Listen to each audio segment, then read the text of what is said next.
अब गंगा मैया चली वहां से। गंगा मैया को बड़ा ये था, गर्व था अपने धार पर। सुन लीजिए, गंगा की धार सात गंगा का नाम बताई देता हूं मैं। वहां से निकली स्वर्ग से एक, पृथ्वी पर आते आते 7 हो गई वो। गंगा, जमुना, सरस्वती, कृष्णा, कावेरी, नर्मदा, ये 7 गंगा 7 धारा में इस पृथ्वी लोक पर आ गई। और जैसे ही पृथ्वी पर आती तो केदारनाथ क्षेत्र में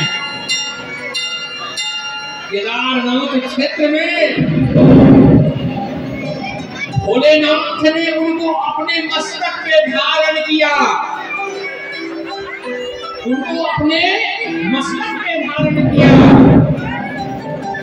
पार्वती, भोलेनाथ के मैडम जी का नाम क्या है? भोलेनाथ के पत्नी जी का नाम क्या है? प्रिया का नाम क्या है? पार्वती, उमा, गौरी, जो कहिए। हाँ, तो पार्वती धर तो नहीं कहलाए, गौरी धर नहीं कहलाए, लेकिन क्या कहलाए? प्रेम से बोली गंगाधर भगवान की। और गंगा मैया अपने वेग का अभिमान, और भोलेनाथ गंगा मैया चाहती थी अपने मन में किसी से शादी में रहूं, और भोलेनाथ प्रेम करते थे पार्वती मैया से। कहते हैं ना, जन्म जन्म का साथ है हमारा तुम्हारा, तुम्हारा हमारा। जन्म जन्म का साथ है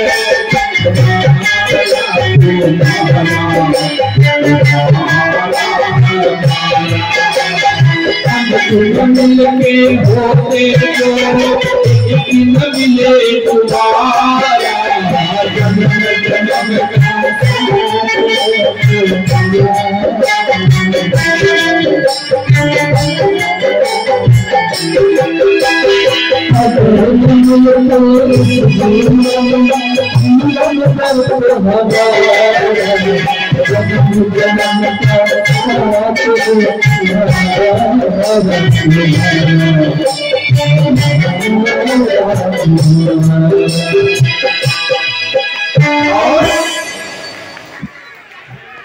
कहते हैं ना, सबका लिखा हुआ है, और अपने सनातन में लिखा हुआ है एक नारी।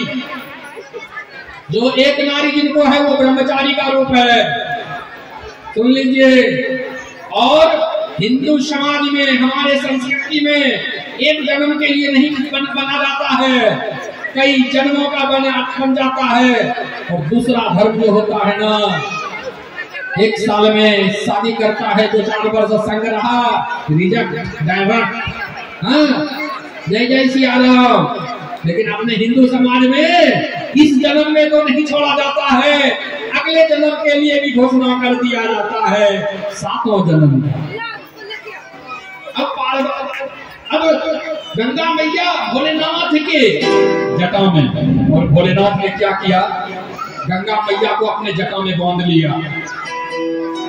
1 वर्ष रहा उस जटे में, भोलेनाथ के जटे में गंगा मैया 1 वर्ष। मन चल वृंदावन धाम, राधे राधे गाएंगे। मन चल वृंदावन धाम, राधे राधे गाएंगे।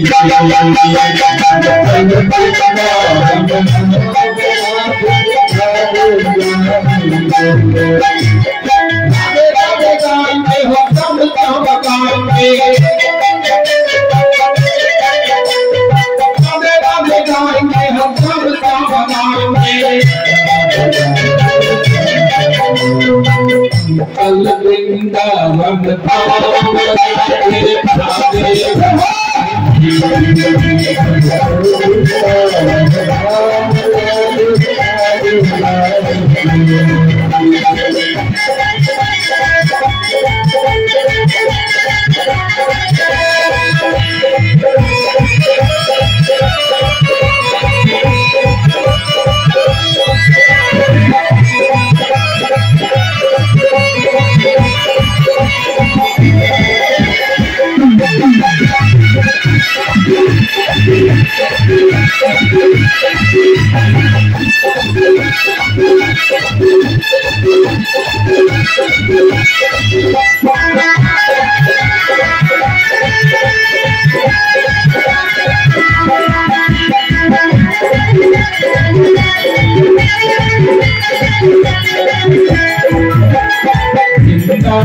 मेरे बापी पुकारी पुकारी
वृंदावन की कन्या बहुत है राम जाने तुम्हारा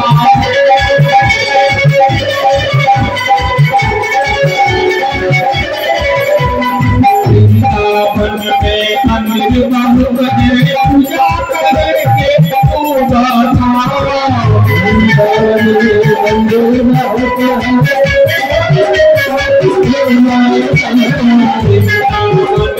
यमुना बहुत है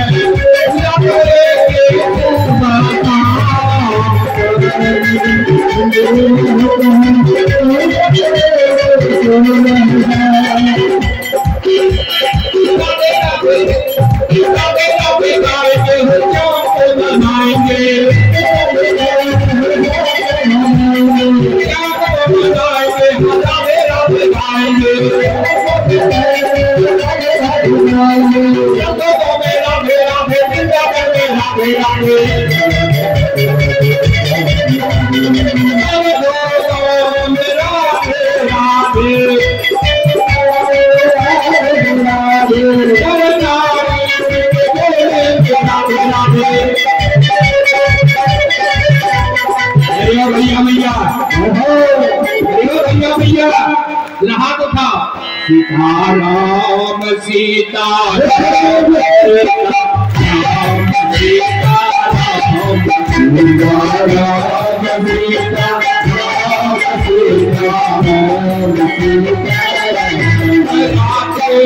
श्याम राधे श्याम राधे श्याम राधे श्याम राधे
पॉकेट में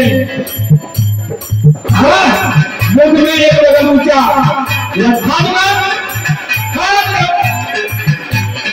राधे राधे गाय के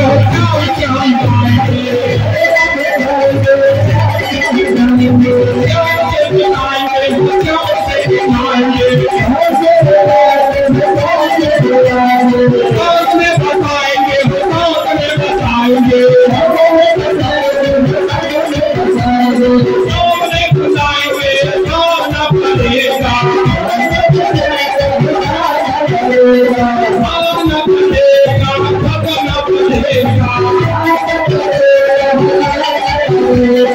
अपने भी मुरली का आवाज सुनाओ,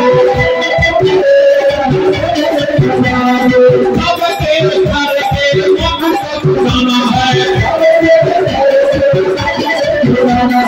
सबके घर से मोहन को सुनाना है।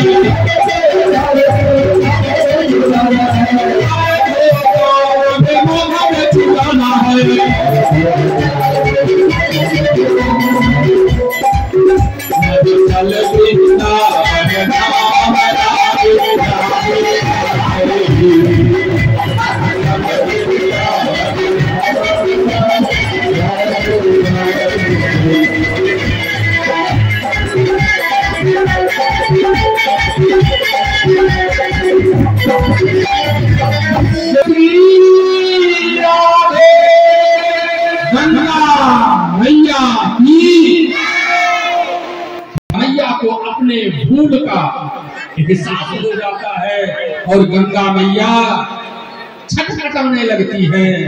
जब गंगा मैया छटपटाने लगती है तो भगीरथ जी दोनों हाथ जोड़ के कहते हैं कि हे प्रभु, मैं जिस कार्य के लिए मेरे मनोकामना को पूर्ण करें वहां से मुक्त कर देते हैं। गंगा मैया को भोलेनाथ जब धारण कर लेते हैं तो वहां से गंगा मैया चलने लगती हैं। गंगा मैया और भगीरथ जब चलने लगते हैं तो कहां आ जाते हैं? पर्वतों पर्वत, पर्वतों पर्वत, आपका सुल्तानगंज क्षेत्र पहुंच जाती है गंगा मैया। कहां? सुल्तानगंज। तो यहाँ पे एक जहानवी ऋषि थे। देखिए हमारे भागलपुर में भी तपस्या करने वाले ऋषि मुनि का कमी नहीं है मैया भैया। हाँ, जहानवी ऋषि थे, एक नंबर का तपस्या में लीन, भगवान को भजने वाले। अपने आश्रम के समीप अन्य ऋषियों का भी आश्रम था। और क्या किया गंगा मैया ने? सबके आश्रम को अपने धार से बहा दिया।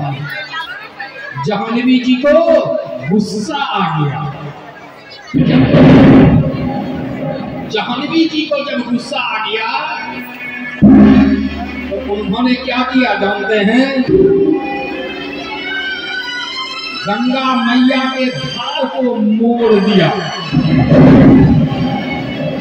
और गंगा मैया को अपने मुखमंडल से उदर में, नाभि केंद्र में रख लिया। अब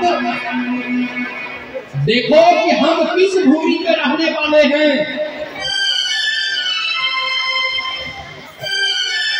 ऐसे जगह के वासी हैं हम जो गंगा की धार को मोड़ने का शक्ति रखते हैं। तो शक्ति मानव का ओरिजिनल कैसे बनता है जानते हैं? भगवान की तपस्या करने के लिए। और कलयुग में कोई तपस्या नहीं कर पाएगा। कलयुग में पॉकेट में एक आधार कार्ड रखो और भगवान के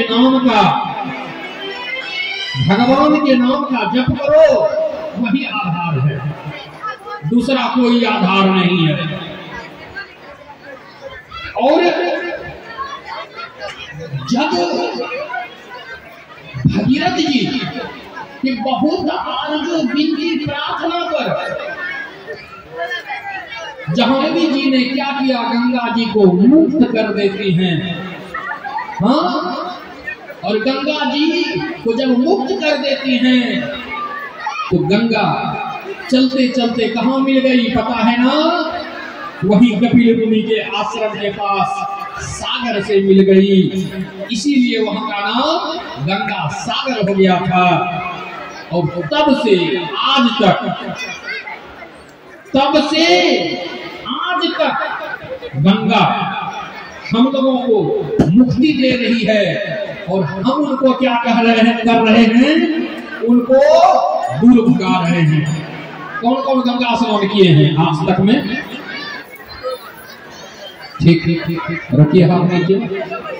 लेकिन आज आपके शहर में गंगा शहर को छोड़कर भाग रही है। क्यों पता है? आप गंगा को कष्ट दे रहे हैं। गंगा को आप कष्ट दे रहे हैं, गंगा को तकलीफ दे रहे हैं। क्यों तकलीफ होता है गंगा मैया को पता है? आप जब गंगा स्नान करने जाते हो तो क्या करते हो? एक साबुन ले लेते हो, एक शैम्पू ले लेते हो, हाँ, और रास्ते में अगर नीम का ढक्कन मिले तो वो भी ले लेते हो, हाँ, 2-4 जनानी पुरुष मिले, चलो गंगा नहाने। हाँ, क्यों गंगा नहाने भाई? तो शरीर को शुद्ध करना है। हाँ, और क्या करते हैं? जाके जितना शरीर का मैल रहता है उनको दे देते हैं। जितने भी प्रकार का वैरायटी का साबुन है, फिल्टर का पानी मिल रहा है, नहाओ, लगा के साबुन किया दो। हाँ, और तत्मन जो करते हैं उसी जगह फेंक देते हैं। फेंकते हैं कि नहीं फेंकते हैं? तो गंगा स्नान वैसे होता है। आज गंगा का ऐसा स्थिति बना दिए हैं कि गंगा जल को देखिएगा कि कीड़ा उसमें नजर पड़ेगा। गंगा जल को आज भी पिया जाता है। कहाँ पता है? हरिद्वार के क्षेत्र में रोज अपने घर से जाते हैं और 5 लीटर 10 लीटर लेके घर जाते हैं और गंगा जल को पान करते हैं रोज।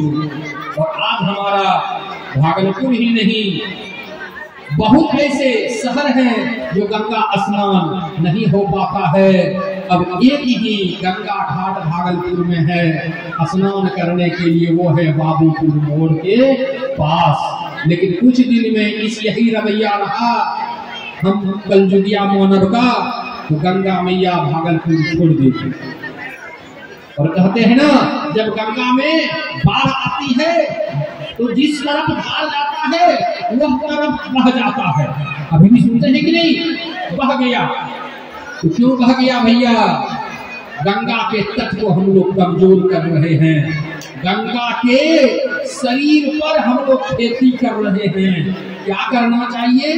गंगा को अविरल बहे, वह कार्य करना चाहिए हम सबों को। लेकिन हम लोग वैसा कार्य नहीं करते हैं। जोरदार ताली होना चाहिए गंगा मैया के लिए। और अभी कुछ ऐसा कार्यक्रम सरकार चला रहे हैं, ऊपर से कुछ दूर तक गंगा का सफाई जरूर हुआ है। हम तो चाहेंगे कि सब मिलकर गंगा का जरूर सफाई आंदोलन में सहयोग देना चाहिए, जिससे गंगा अविरल बहे। आज जल का स्तर नीचे चला गया है। किसी भी घर में पानी खरीद कर पी रहे हैं, हम लोग पी रहे हैं ना। उसका क्या कारण है? जल को दूषित कर दिए हम। आज जितने नदियां थी, जो नदियां सब दिन बहती थी, वह नदियां पानी के लिए तरस रही है। तो हम लोग नहीं तरसेंगे क्या? हम लोग आज डिब्बा 20 टका 25 टका 10 टका 15 टका में पीते हैं। आज से 10 वर्ष पहले कोई पानी, बहुत कम आदमी पानी खरीद के पीते थे। ये सही बात है कि नहीं है? अगर है तो जोरदार ताली होनी चाहिए। और तब से आज तक, तब से आज तक मानो तुम्हें गंगा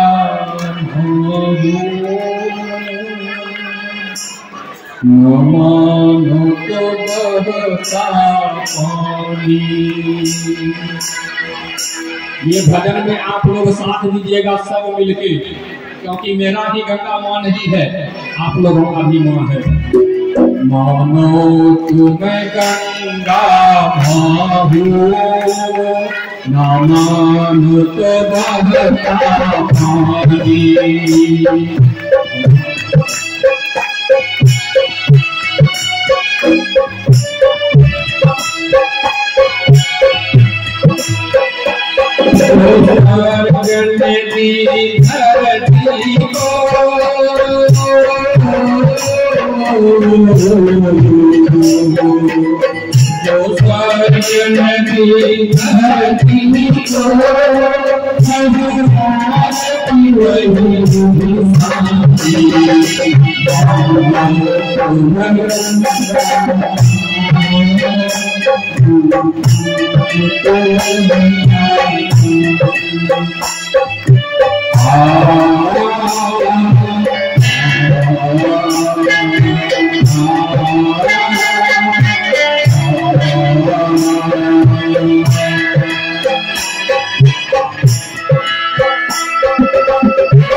जोर से बोलना पड़ेगा।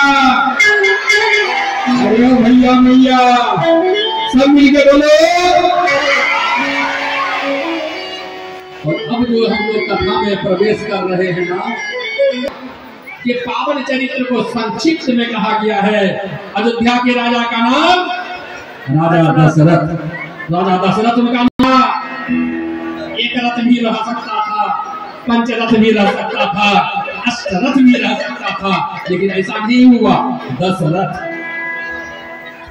10 प्रकार के इंद्रिय होते हैं। मैंने कहा था उस दिन कि 10 प्रकार के इंद्रिय होते हैं।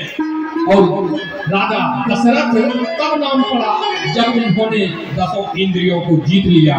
जीतने के लिए अगर कोई चीज है वो है इंद्रिय। जीतने के लिए अगर कोई चीज है तो इंद्रिय। अपना चाह, अपना नेत्र से जो देखते हैं, नाक से जो सुगंध लेते हैं, कान से जो सुनते हैं, हाँ, जोरदार ताली होना चाहिए। ये सब जीत लो। अरे रथ तो नहीं बन पाओगे, लेकिन 1-2 रथ भी जीत लोगे तो कलयुग में भगवान के प्यारे हो जाओगे। अगर इस जन्म में प्यारे नहीं हो पाए तो फिर 84 लाख जोनी जाना पड़ेगा। मत उतना घसीटो। कहते हैं ना, वही तुलसीदास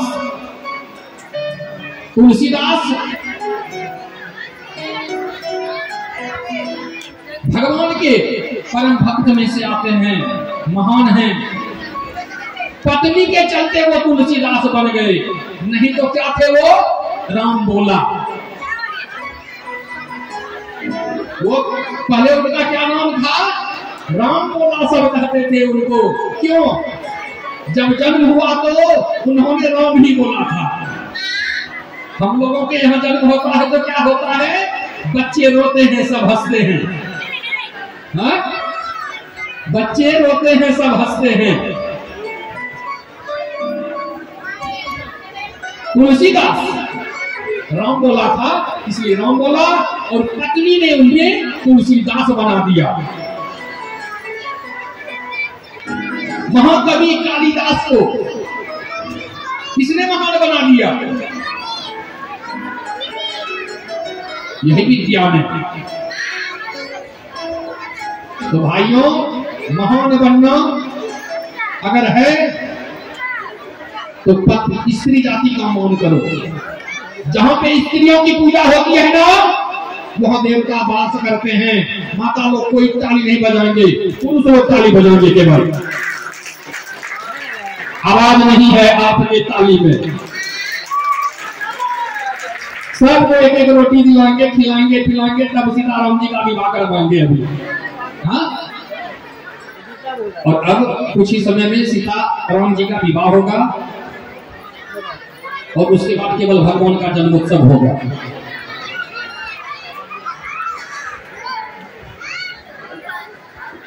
और भगवान दशरथ जी ने क्या किए, 10 इंद्री जीत लिए थे और एक शादी करते हैं वो किनसे, कौशल्या आदि से। उनको कुछ दिन संतान नहीं होता है, दूसरा शादी कर लेते हैं, वहां भी नहीं होता है, क्या होता है, तीसरा शादी। 3 शादी कर लिए राजा दशरथ, उनको संतान नहीं हुआ तो उन्होंने इनकी शरण में गए, अपने गुरु और पुरोहित की शरण में गए। याद रख लीजिए, आपके पुरोहित कुछ भी करे, आपके गुरु कुछ भी करे, वो सम्मानित है। संतान के माता पिता कुछ भी करेंगे, वो अपने संतान को दुख नहीं दे सकते हैं, तकलीफ नहीं दे सकते हैं, कष्ट नहीं दे सकते हैं। अगर दे भी रहे हैं तो उनके मन में प्रेम भरा हुआ है, इसलिए दे रहे हैं। जोरदार दोनों बगल से ताली होना चाहिए कि प्रेम के बड़ा कोई अस्त्र नहीं है।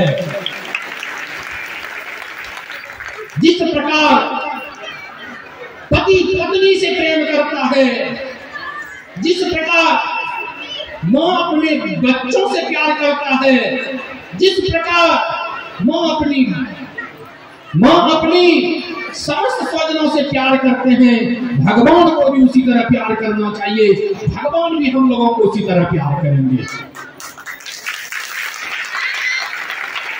और क्या होता है, दशरथ जी शरण में पड़ जाते हैं गुरु और पुरोहित जी के, तो उनको सलाह देता है कि पुत्रेष्टि यज्ञ करो। पुत्रेष्टि यज्ञ होता है, पुत्रेष्टि यज्ञ जब होता है तो उस पुत्रेष्टि यज्ञ में क्या होता है पता है, खीर बनता है। यहाँ भी खीर बनेगा। हाँ, तो यज्ञ जो होता है, मंत्र पढ़ के स्वाहा बोलते हैं पंडित जी लोग, वही यज्ञ होता है। यज्ञ के बाद जो कामना से यज्ञ होता है, बहुत प्रकार का यज्ञ है, अनेक कामना से होते हैं।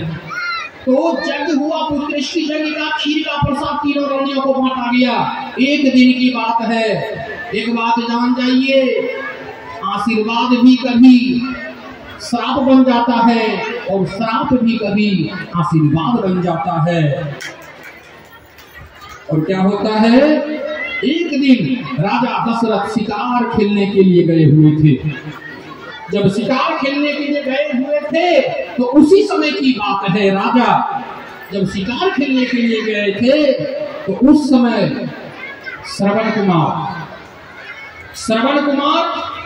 का नाम सुने हैं ना कि नहीं सुने हैं? सुने, सब कोई सुने हैं, सब कथा सुनते रहते हैं, हमको पता है। हाँ, बहुत कथा सुनते रहते हैं आप लोग। तो श्रवण कुमार के माता पिता जन्म से ही अंधे थे और वे एक बंधी पर, बंधी समझते हैं ना, बांस का बंधी। हाँ, आप लोग बांस का बंधी भी देखे हैं। जैसे कांवर देवघर पैदल गए हैं ना आप लोग, तो देवघर में भी क्या होता है, पैदल जाने में एक बांस का बत्ती से दोनों बगल जल रख के लटका देते हैं और चलते हैं, तो बंधी उससे मोटा रहता है। एक बांस का बंधी बनता है मोटा फोर का, और दोनों बगल, एक बगल माता एक बगल पिता को बैठा के सभी तीर्थ यात्रा का वो भ्रमण करा रहे थे, तीर्थ यात्रा करा रहे थे। और उसी समय राजा शिकार खेलने के लिए श्रवण कुमार के माता पिता को दोनों का प्यास लगता है। जब प्यास लगा तो अपने पुत्र श्रवण से कहते हैं कि हे श्रवण, जाओ इसी जगह जलाशय होगा, जल लाके पिला दो, जल लाके पिला दो। जल किनको पिलाना चाहिए पता है? जल किनको पिलाना चाहिए? दो आदमी को जरूर जल पिलाना चाहिए। किनको किनको पता है? एक जो प्यासे हों और जो दूसरे मरने वाले हों। जो मरने वाले होते हैं उसको भी जल पिलाया जाता है, लेकिन उनको खाली जल नहीं पिलाया जाता है, तुलसी दल लेके जल पिलाया जाता है। और लोटा लेके श्रवण कुमार नदी में उतर जाते हैं। कहते हैं ना, नदी में जल रहता है, जल अगर जल में चलने पर जल छल छल का आवाज होता है, और जब छल छल का आवाज हुआ तो राजा दशरथ ने सोच लिया कि यह हरिण है, मेरा शिकार है, और उन्होंने बाण चला दिया। और राजा दशरथ का बाण कभी जो है, यानी कि राजा दशरथ का ऐसा तीक्ष्ण बाण था कि वो कभी निष्फल का बाण नहीं हुआ है। और श्रवण कुमार को लगते ही श्रवण कुमार गिर पड़ते हैं, और जब श्रवण कुमार गिर पड़ते हैं तो राजा दशरथ ने अपने शिकार को लाने के लिए गए।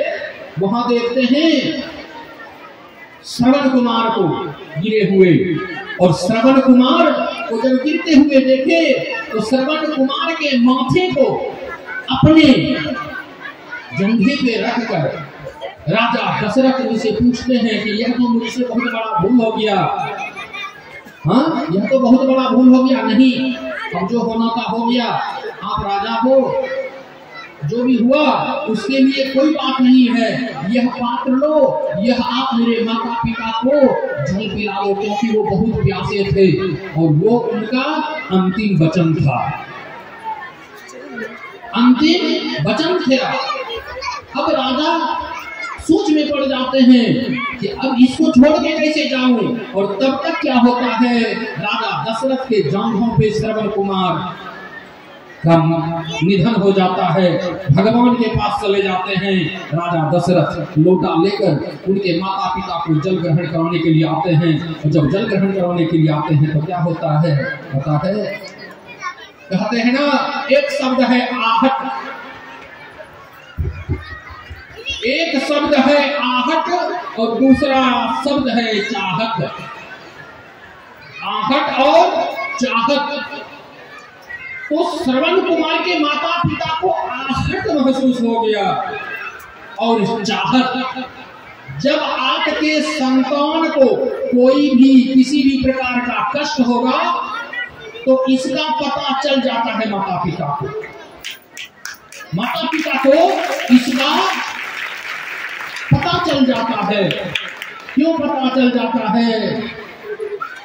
यह जो परमात्मा से आत्मा निकला है, आत्मा से भी आत्मा निकला है, आत्मा से भी आत्मा निकला है।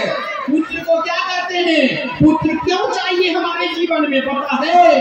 पुण्यम इति जायते इति पुत्र। पुत्र का मुख देख लेने से पितृ दोष से वह मानव मुक्त हो जाता है। हाँ, पितृ दोष से वह मुक्त हो जाता है, पितृ ऋण से वह मुक्त हो जाता है। जोरदार ताली होना चाहिए कि किसी का भी घर ऐसा ना रहे जहाँ संतान ना हो, और संतान भी हो तो श्रवण कुमार की तरह संतान हो। आजकल मातृ पितृ संतान कोई नहीं है। मातृ पितृ जो संतान है गिने हुए 8-10 पुरुष महापुरुष उसमें हैं, जिसमें सर्वप्रथम नाम आता है श्रवण कुमार का। राजा राम भी मातृ पितृ नहीं थे, केवल पितृ भक्त थे। जाते हैं दशरथ, उनकी आहट को समझ जाते हैं राजा के आहट होने के आहट को, और उनके माता पिता कहते हैं कि हे श्रवण, बहुत जोरों से प्यास लगा है, जल्दी चल दो। राजा कुछ नहीं बोलते हैं। फिर कहते हैं कि जल्दी दो। देखिए आहट और चाहत, और चाहत तो मन में है ना कि जल क्यों, चाहत तो ये है, और आहट राजा के होने का।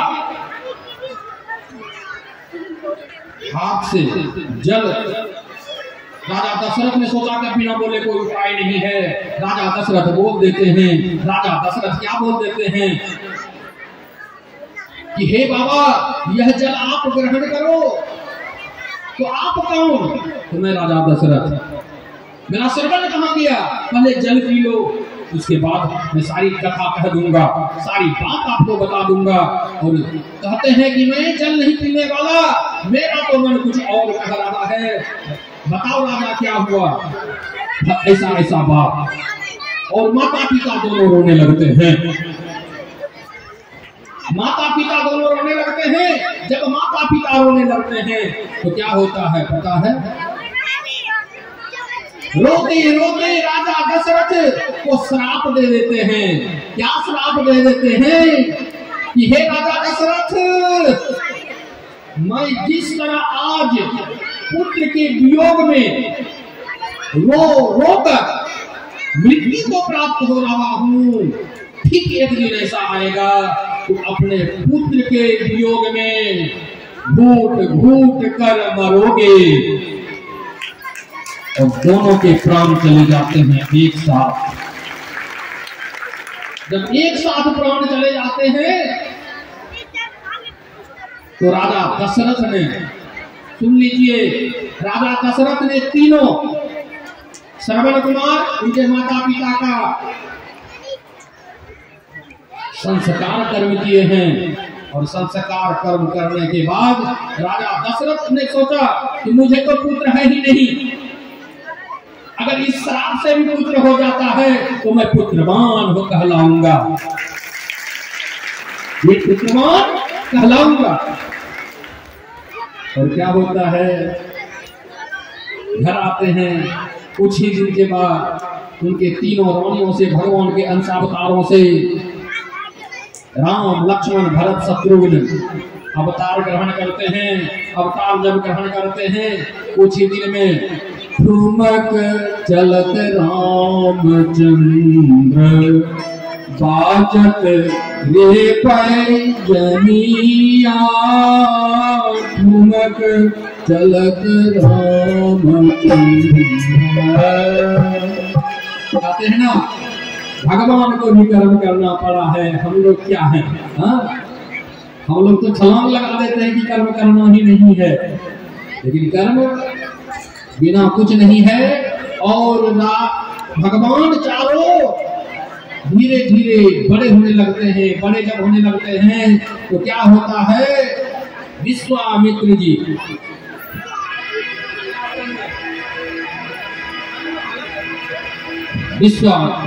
के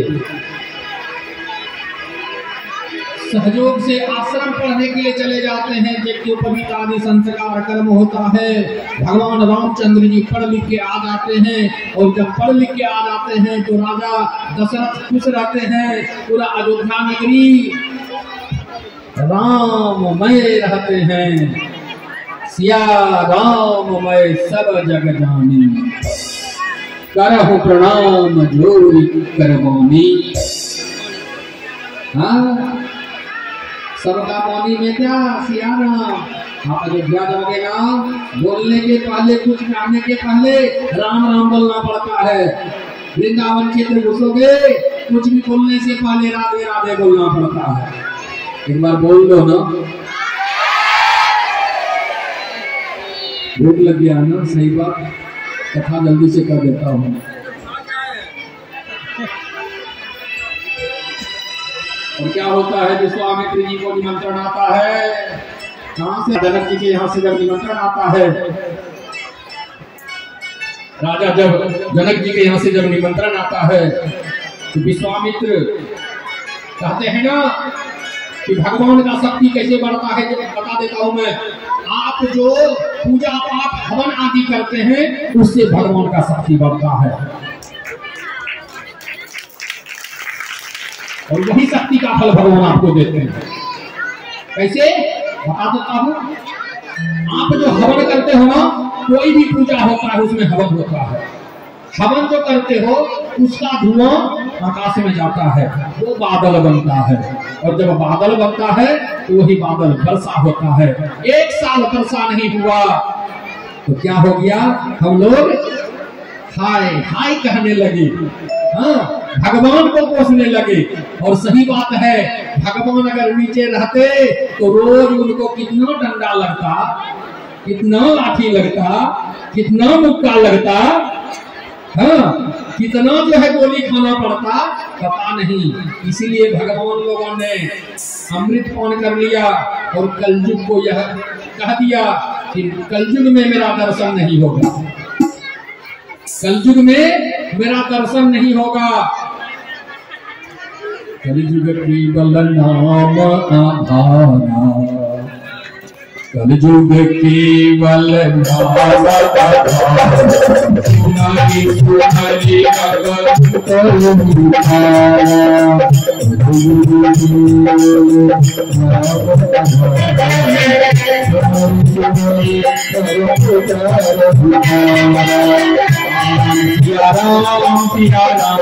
अगर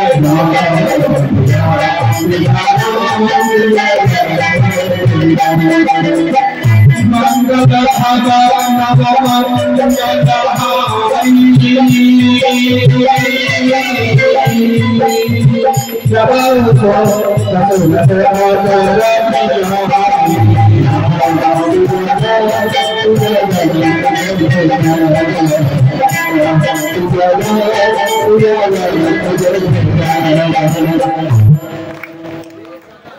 विश्वामित्र जी जब पुनः आ जाते हैं तो यह उस समय की कथा है कि साधु संतों को राक्षस लोग, हाँ राक्षस लोग तपस्या नहीं करने देते थे, उनके तपस्या में विघ्न कर देते थे, हवन जो करते थे अग्नि बुझा देते थे। विश्वामित्र ने सोचा कि कैसे मैं यह सब उद्धार करूं, तो भगवान उद्धार करने के लिए समय तो भगवान है, याद रखो, उद्धार तुम्हारा दूसरा कोई नहीं कर सकता।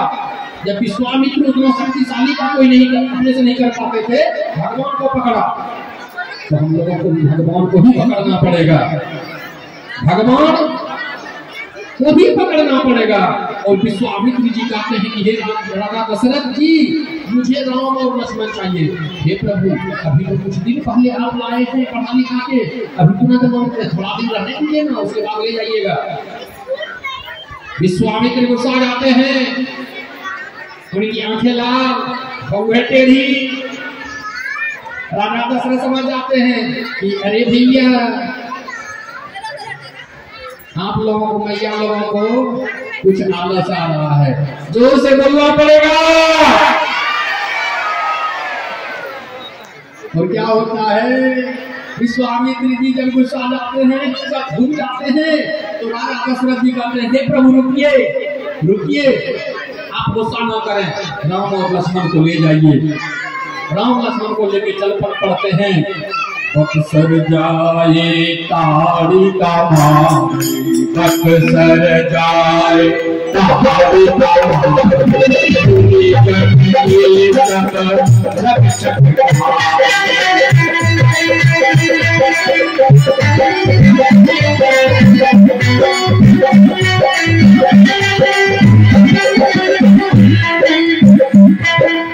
क्या होता है, चल पड़ते हैं सबका उद्धार करके, ऋषि दुनिया का काम कराते हुए पहुंच जाते हैं जनक जी के दरबार में। जनक जी का दरबार कहाँ है, हमारे बिहार में, हमारे बिहार में है। मिथिलांचल कहाँ है, यह भागलपुर जिला मिथिलांचल तक में आता है। अगर मिथिलांचल अभी अलग हो जाएगा, भागलपुर जिला मिथिलांचल में चला जाएगा, कुछ क्षेत्र नेपाल में चला गया है। हाँ, तो मिथिलांचल के राजा जनक जी थे। और सुन लीजिए आप लोग, सबसे बड़ा जोगी का नाम सुने हैं, सबसे बड़ा जोगी का नाम है राजा जनक। नारद जी ने अपने गुरु की खोज में अपने गुरु की खोज में अपने पिता से पूछते हैं ब्रह्मा जी से कि हे पिताजी अब क्या करना चाहिए, मैं दीक्षा लेना चाहता हूँ। बोला ऐसा ऐसा बात है, तुम वहां जाओ। अब जब राजा जनक जी के दरबार में आते हैं, नारद जी को उनका रूप देखकर, उनका गति देखकर सोचते हैं कि ये साधारण मानव गुरु कैसे हो सकता है। और यह बात जनक जी को समझ में आ गया। जनक जी ने क्या किया, नारद जी को अपना शरीर में ही हर चीज दिखा दिया, हर चीज को समेट के दिखा दिया, हर योग को समझा दिया। नारद जी दोनों हाथ जोड़ के जनक जी से दीक्षा लेते हैं। याद रखिएगा, नारद जी का गुरु राजा जनक, और अपने राजा के लिए जोरदार ताली होना चाहिए। और उनकी कन्या का नाम क्या, सीता। जेहि के जेहि पर सत्य स्नेह,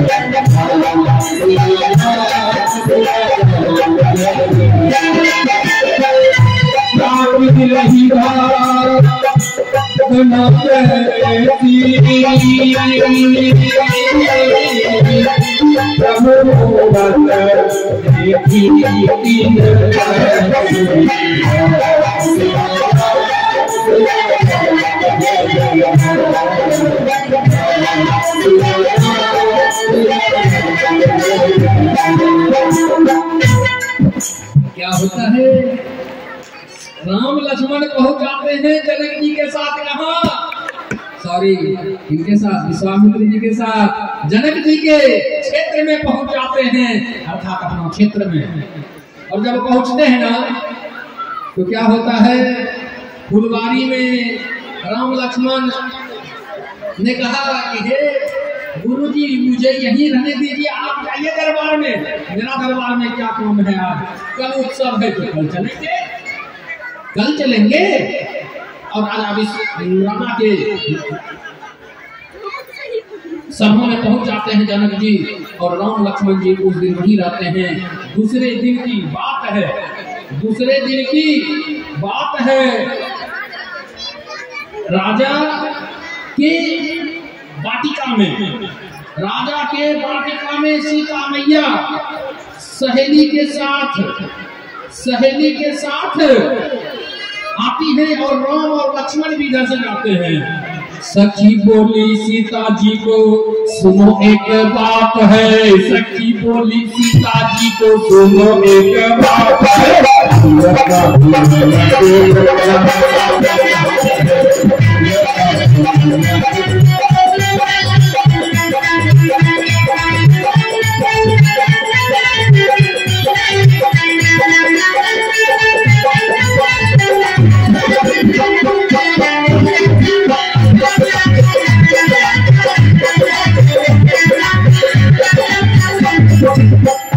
क्या होता है ना, राजा जनक जी के दरबार में दूसरे दिन क्या था, सीता का स्वयंवर था, सीता का स्वयंवर था।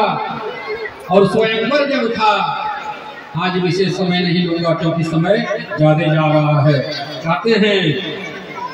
कहते हैं हरि अनंत हरि कथा अनंता, कहीं तो नहीं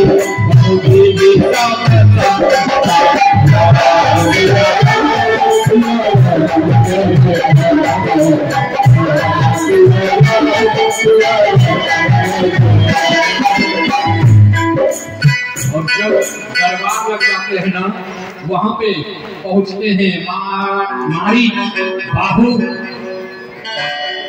आदि अनेक राजा, और उसी राजाओं के बीच में रावण जी भी पहुंचे थे, और सभी राजाओं को अपने बल का बल का बड़ा। पहले के राजा बलशाली होते थे। सुन लीजिए, आज के राजा क्या है, पैदल यहां से हाईवे पे नहीं जा पाएगा। हाँ, बिना दो ठो गार्ड लिए, बिना दो ठो रिवॉल्वर लिए, बिना छठो गाड़ी लिए यहां से वहां तक नहीं जा सकते हैं। क्यों? जानते हैं, कलयुग के राजा डरपोक होते हैं। कलयुग के राजा डरपोक होते हैं और नशा आदि करके शरीर को खत्म कर देते हैं। उसको अपने आप में विश्वास नहीं रहता है कि वो राजा क्या होगा, प्रजा का क्या कल्याण करेगा। और राजा जनक जी के दरबार में अनेक राजा, और पहले के जो शादी विवाह होते थे, ऐसे शादी विवाह होते थे, ऐसे जो यह धनुष तोड़ देगा मैं अपनी कन्याओं को दे दूंगा। और आजकल क्या होता है, आजकल क्या होता है, उल्टा बह गया है। तेरा बेटा चपरासी, मेरा बेटा चपरासी है, 4 लाख। हाँ, साथ में 25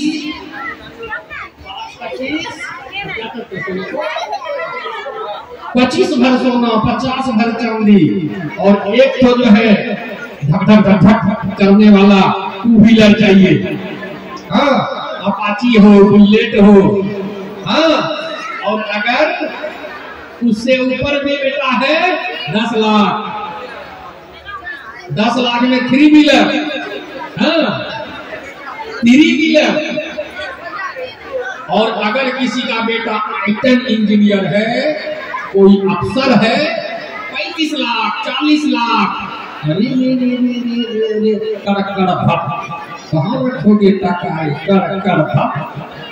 हाँ, और क्या होता है, वो तो 35 लाख में होता है, फॉर्च्यूनर, स्कॉर्पियो, हाँ, और क्या पजेरो, ये सब जो है वो सब में होता है। लेकिन पहले शादी होते थे इस तरह प्रतिज्ञा करके। अब राजा जनक जी के दरबार में एक एक करके राजा चल पड़ते हैं, कोई धनुष नहीं तोड़ पाते हैं। रावण ने सोचा यह तो मेरा मिनटों का खेल है। राजा दरबार में रावण भी धनुष के पास पहुंचते हैं, एक हाथ लगाते हैं, दूसरा हाथ लगाते हैं, धनुष हिलता तक नहीं है, धनुष हिला तक नहीं। और राजा जनक जी ने क्या कहा, हे भारत के वीरों, यह भूमि जो वीरों का भूमि है, यह वीर विहीन हो गया है। आज कोई वीर नहीं है भूमि पे। जब यह मेरा धनुष नहीं तोड़ सकता है तो मेरी बेटी को वो क्या दाम्पत्य जीवन में खुश रखेगा। जो ताली होना चाहिए।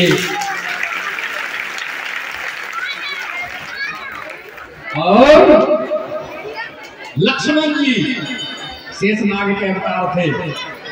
हाँ, खन करने लगे, उठ जाते हैं और कहते हैं कि यह धनुष तो क्या, इसके तरह 100 धनुष का भी एक धनुष रहेगा तो हम एक हाथ से तोड़ देंगे।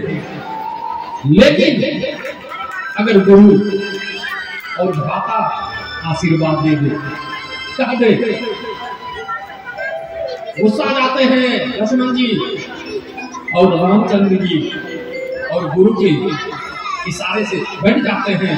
और जब बैठ जाते हैं तो गुरु के आदेश से रामचंद्र जी खड़े होते हैं। रामचंद्र जी जब खड़े होते हैं तो गुरु को प्रणाम करते हैं। देखिए, अभी मैंने कहा था अभिवादन करने से मानव का 4 चीज बढ़ता है, पहले बता दिया।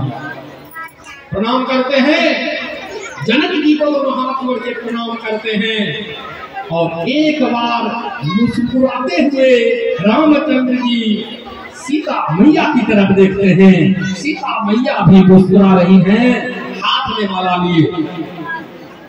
धनुष यज्ञ तैयार है, जनक जी का दरबार है, आजा श्री राम जी तेरा इंतजार है, और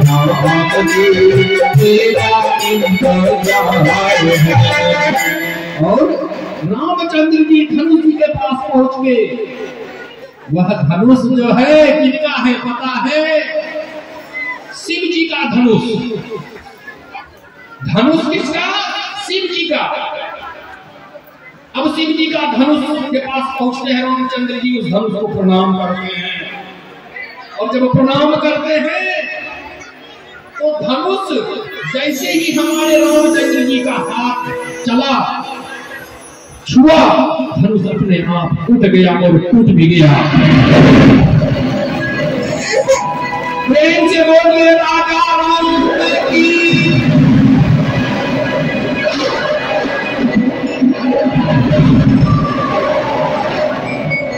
और अब मेरा काम नहीं है, अब कैलाश जी का काम है।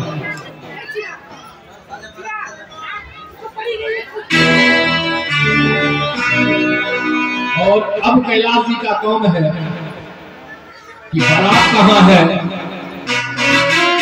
कब आएगा, कितना लेट है शादी विवाह में। हमको एक भजन गाना है विवाह में, बस। अभी कैसे गा देंगे? बारात लगाइए, जरा समय ढेर हो रहा है।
माइक से पंखा को बंद कर दिया जाए। हाँ, गीत गाने के लिए लेडीज लोगों को बुझन है।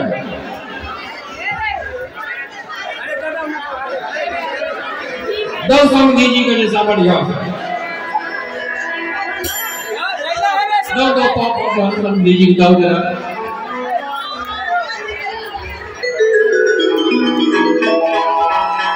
काबो जरा समझी का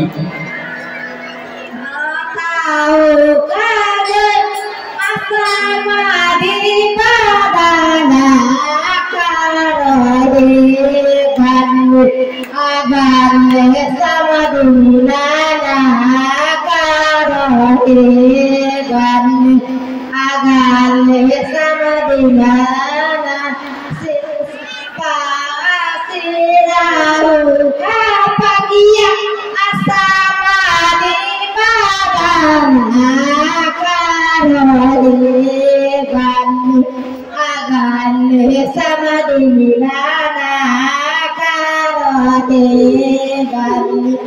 आगाले समदुना गाराउ काजैया आसमानी बादना करहे गन आगाले समदुना करहे गन आगाले समदुना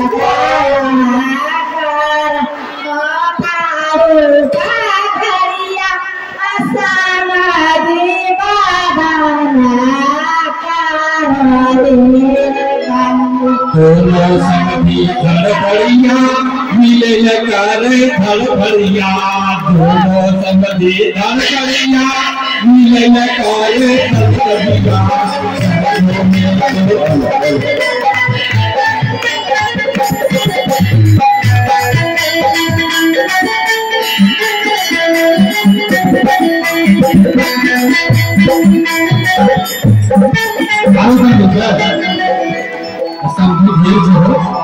जो